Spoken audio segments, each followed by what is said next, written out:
يا مساء الخير عليكم، برحب بكم في قناتي، قناة المخرج ألبير أنطون. الريل النهارده هكون بتكلم فيه عن الناس اللي هتقدم في سواء المعهد العالي للفنون المسرحية أو المعهد العالي للسينما.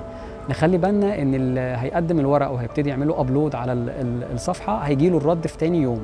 فأهم حاجة نتأكد، عشان في مشاكل كانت بتحصل السنين اللي فاتت، إن الناس اللي بتحط الإيميلز بتاعتها يتأكدوا إن الميلز دي شغالة أو فاليد، لأن أنت ممكن تحط إيميل تكون أنت بقالك فترة ما اشتغلتش عليه، فتيجي يتبعت لك عليه الميل فتيجي تفتحه وتلاقيه مش شغال، أو تكون ناسي الباسورد. فقبل ما تبعت الميل اللي هم هيتواصلوا بيه معاك لازم تكون تتأكد إن الميل أولا شغال، وثانيا إن الميل الباسورد بتاعته معاك. دي حاجة مهمة جدا جدا، وتتشيك في تاني يوم. طالما الورق بتاعك مظبوط يبقى هم ان شاء الله في تاني يوم هيبعتوا لك ايميل بكونفرميشن ان انت تمام، هتبتدي تدفع. ولما تدفع تكون معاك فيزا، لان انت لازم تدفع اونلاين. وسايب لكم تحت لينك للتشانل بتاع القناه عندي، فيها اكتر من حلقه بتتكلم فيها عن التقديم ومشاكل اللي هتقابلكم وانتم بتقدموا وشكل الاختبارات. وبالتوفيق لكم جميعا. شكرا، سلام.